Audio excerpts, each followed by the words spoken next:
Terus kalau URL itu kepanjangannya adalah Uniform Resource Locator. Ini adalah alamat dari sebuah resource yang dapat kita akses di internet. Nah, URL sendiri ada 3 bagian. Yang pertama ada jenis protokol, misalnya HTTP ataupun HTTPS. Terus ada alamat IP atau nama domain, misalnya wiwit.com. Ya. Terus ada nama file ya, yang kita akses seperti ini. Kalau sini contohnya itu protokolnya HTTP, domainnya www.wiwit.net, terus filenya adalah index.php. Nah, jadi ini yang disebut dengan URL, alamat dari sebuah resource. Beda dengan domain ya. Kalau domain tadi itu nama yang kita daftarkan. Ya. Terus ada DNS, ya, Domain Name System. DNS ini digunakan untuk mempermudah ya, untuk mengakses resource di internet. Jadi dia itu sifatnya ya untuk menerjemahkan. Nah, kalau kita sebagai manusia kan taunya kan bahasa manusia. Nah, sedangkan kalau komputer mesin taunya kan dia angka-angka, kode-kode. Nah, padahal tadi sudah ada domain untuk memudahkan manusia untuk akses. Ya, dari nama domain tersebut supaya bisa dibaca oleh komputer atau mesin, nah ini diterjemahkan lagi menjadi alamat IP. Contohnya di sini ada google.co.id menjadi misalnya 64 233 atau 81105. Jadi ilustrasinya DNS itu seperti buku telepon. Kalau kita menyimpan kontak dalam HP kita, itu ada ratusan ya nomor-nomor teman kita atau saudara kita atau keluarga kita. Nah, dari nomor-nomor tersebut itu kan kita biasanya memberikan nama. Ya, misalnya Mas siapa, Pak siapa, adik siapa. Di DNS juga sama seperti itu. Ya, dari nama tersebut, ya, ketika kita pencet, kita ingin telepon ataupun kita ingin kita SMS, dia nanti akan mengakses ke nomor yang sudah disimpan tadi. Untuk tahapan pembuatan website sendiri itu ada beberapa langkah. Yang pertama ada planning. Di sini kita merencanakan dulu ya. Ya, kita merencanakan web yang kita buat itu apa, ya kita analisa lingkungannya bagaimana. Terus selanjutnya kita desain, ya kita desain tampilannya, ya, tata bukanya, interface-nya. Terus kita melakukan coding, kita memberikan bahasa pemrograman. Terus ada testing. Di sini kita mengetes hasil dari web tersebut bagaimana. Terus setelah berhasil ada promotion. Nah, ini kita promosikan supaya web kita lebih dikenal oleh orang lain. Terus ada maintenance. Maintenance ini kalau kita pemeliharaan. Sebagus apapun web kalian, kalau tidak kalian rawat, tidak kalian pelihara, lama-lama nanti akan banyak sampah dalamnya ya. Terus untuk pembagian tugas dari pembuatan website ada beberapa. Yang pertama ada web arsitek tadi ya untuk planning, ada web designer membuat desainer tampilannya, web programmer untuk coding, ada web developer ya untuk testing dan promosi, harus user untuk testing promosi juga, ada web administrator untuk pemeliharaan.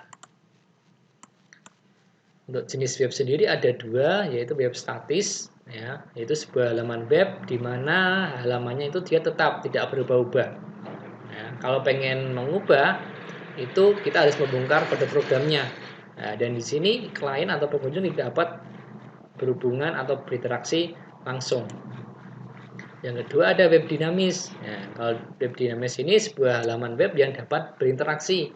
Misalnya ada halaman login, halaman buku tamu, ada komentar, ya, di mana isinya nanti dapat dimasuki atau diisi oleh pengguna. Ya, dan yang dimasukkan tadi nanti bisa dilihat oleh admin. Nah, jadi ngubah tampilannya nggak perlu ngubah isi kode program, ya, cukup nanti dari admin ya, bisa mengatur tampilannya. Untuk kategori pemrograman web sendiri ada dua macam, client-side scripting sama server-side scripting. Yang pertama itu adalah client-side scripting. Client-side scripting itu merupakan teknologi ya, di mana jenis pemrograman web ya, ketika sintaks-sintaksnya atau perintah programnya dijalankan pada web browser.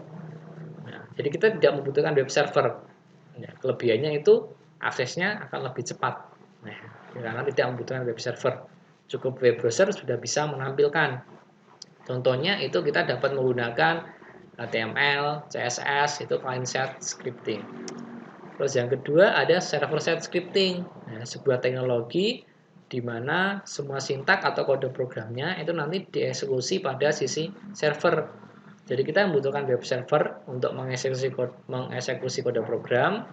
Terus untuk klien ya, atau web browser itu dia nanti hanya menampilkan. Contohnya adalah bahasa pemrograman PHP. Ini ada contoh aplikasi web. Yang pertama ada portal akademik. Nah, ini sebuah aplikasi berbasis web di kampus kita. Kalau ingin kalian melihat nilai, entry, itu bisa di sini. Terus ada misalnya di sini ada alumni.umk.ac.id. Nanti kalau kalian sudah lulus, ya, bisa daftar sebagai alumni di sini. Oke, selanjutnya untuk cognitive performance testnya atau post testnya. Ya, dari soal-soal tadi yang udah dibahas pada pretest ya. Kalau kalian udah ketemu jawabannya, silakan diisi. Saya ulangi tadi yang pertama ada sebutkan pemanfaatan dari internet. Kedua, apa perbedaan web server dan web browser? 3, apa perbedaan HTTP dan HTTPS? 4, jelaskan perbedaan domain, URL dan DNS. 5, apa itu client-side scripting dan berikan contohnya. 6, apa itu server-side scripting dan berikan contohnya juga. Oke, sebelum kita tutup, ini ada kata-kata yang bagus dari Winston Churchill, ya, tokoh politik, ya, yaitu apa yang Anda tahu tidaklah penting, tetapi apa yang Anda lakukan dengan apa yang Anda tahu itu jauh lebih penting. Ya. Jadi sekarang kalau kalian sudah tahu tentang materi tentang dasar dari pemrograman web, saatnya kita untuk belajar lebih lanjut. Ya, kita mempraktekkan. Ya, karena kalau tidak kita praktekkan, kita tidak akan bisa berkembang lebih jauh lagi. Ya, oke, terima kasih untuk pertemuan kali ini. Ya, mohon maaf kalau ada salah-salah kata. Ya, akhir kata saya ucapkan wassalamualaikum warahmatullahi wabarakatuh.